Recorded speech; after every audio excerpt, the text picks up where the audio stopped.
The Hierophant. Maharshi Valmiki and Love Kush. The Upright Readings.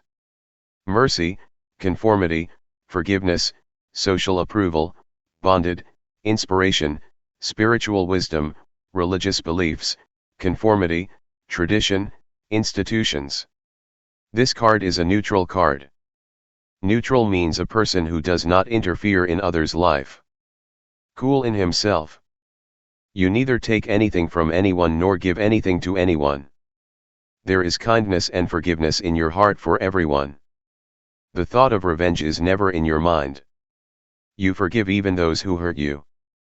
You pity their ignorance, that they didn't know you. Maharishi Valmiki, who himself was a murderer, but by forgiving all his sins, the Lord made him a Maharishi. You have always obeyed the words of your guru and elders like Lava Kush. You also expect the same from other people. You are ridiculed, when your orders are not followed. You do not care about others, as you have respect in society. People adore you a lot. Your social acceptance is tremendous. You are a prestigious person in your society. You are bound by emotions than practical life. You know the result of it, yet you cannot stop yourself. Your heart always prevails in your mind. People get inspired by you. They like the spiritual guidance by you and the illustrations. Being a religious person, your religious beliefs are firm. You have full faith in the social, religious tradition. You enjoy following social conventions. Your thought process is as solid as an institution, which is good. The reverse readings. Vulnerability, unconventionality, foolish generosity, impotence, frailty, unorthodoxy, personal beliefs, freedom, challenging the status quo. You have the habit of sharing thoughts with everyone, you share many personal things with others. Your passion to help others overwhelms you, so family members find it as impractical generosity. Please be careful while helping others. Sometimes people do not understand you properly due to unconventionality. Some of your decisions go for the benefit of others. You do not care for the social traditions. You follow unconventional personal beliefs if needed. After abandoning Mata Siddha, she was kept in the sage ashram, which was wrong, as she was not guilty of anything. Think, sometimes you have to face impotence and weakness. Impotence can be physical as well as social. Knowing everything, you cannot take any action. With your independence, you like to challenge the status quo. The Hierophant. Let us see the details in the Hierophant card. A wise person is holding a holy sign in his left hand. The right hand is in the air, 2 fingers are closed and 3 fingers are towards the sky. He is not giving the blessings, neither he is looking at his followers, who are worshipping him.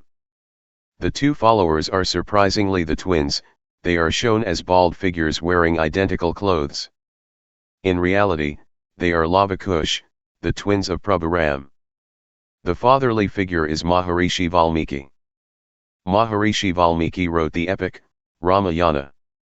Some scholars believe that Ramayana ends with the coronation. But due to the overwhelming popularity of the epic, some people wrote Ramayana Part 2, Uttar Ramayana, in which Ram was depicted as a very different person. In Uttar Ramayana, he leaves his pregnant wife. Her children grow up in the jungle. One day the children stand up against the father. Since this subject is very sensitive, as part of belief, one should not get into unnecessary details. Maharishi Valmiki was a robber in his young life. His wife and children deny, being part of his killings, he turns to renunciation. Then he wrote Ramayana. It is very interesting to know about the life of Maharishi Valmiki. Maharishi Valmiki. Once there was a dacoit, Ratnakar. Ratnakar lived in a dense forest with his companions and used to rob the travelers passing by. There was a fear of Ratnakar in the far-flung areas. Once he was hidden and it was getting a little dark. At that time Narad Muni was walking in the forest when the robber Ratnakar along with his companions caught Narad. Narad Muni was engrossed in himself, there was no fear of any kind in his mind. Ratnakar asked Narad, "Listen Brahmin, I am Ratnakar dacoit. Aren't you afraid of me?" Narad Muni said, "Ratnakar, I am not afraid of anything. I am neither afraid of any failure nor am I afraid of my life, neither of tomorrow nor stigma, but maybe you are scared." Ratnakar said angrily, "I am not scared, who should I afraid of?" Narad Muni said, "If you are not scared then why are you hiding in this forest? Maybe you are afraid of the king or the people." Ratnakar said, "No, I am not afraid of anyone."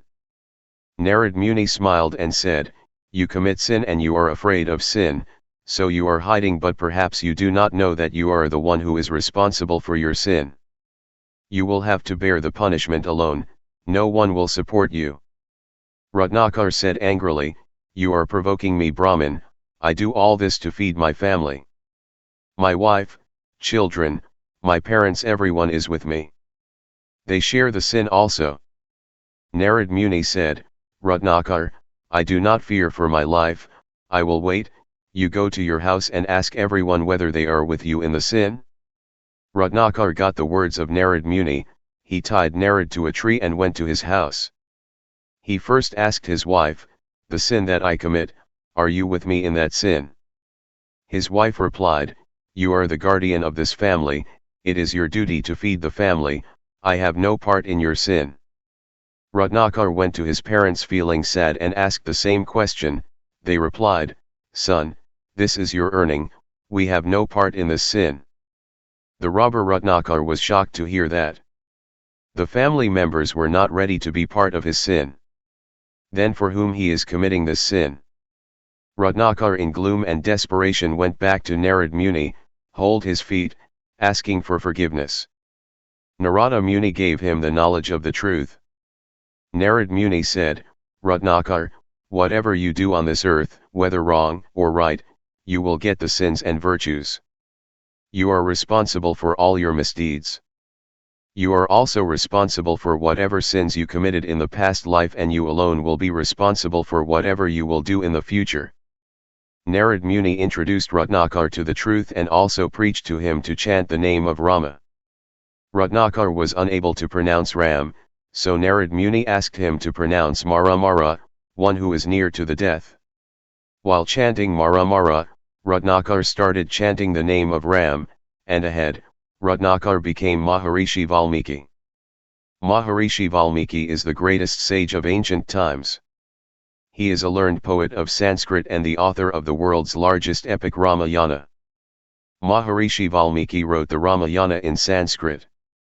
According to Valmiki Ramayana, the younger son of Lord Rama was Kush and the elder son was Lava. The lineage of the present Kachwaha came from Kush. The Kachwahas is a subcaste of the Kushvaha. Some families have ruled Alwar, Amber, later called Jaipur, and Mahar. Both the brothers founded the cities of Lahore, called Lohapuri or Lavapuri in ancient times, and Kashur, called Kushpuri in ancient times, respectively. A temple of lava is inside the royal fort of Lahore, Punjab in Pakistan. Lava and Kush had caught Rama's Ashwamedha horse and challenged Rama to the war. Kush argued strongly for justice for his mother Sita, as she was pure and true. Being distressed, Sita Mata requested Mother Earth to place herself within, then through earthquake Sita Mata rested into the earth.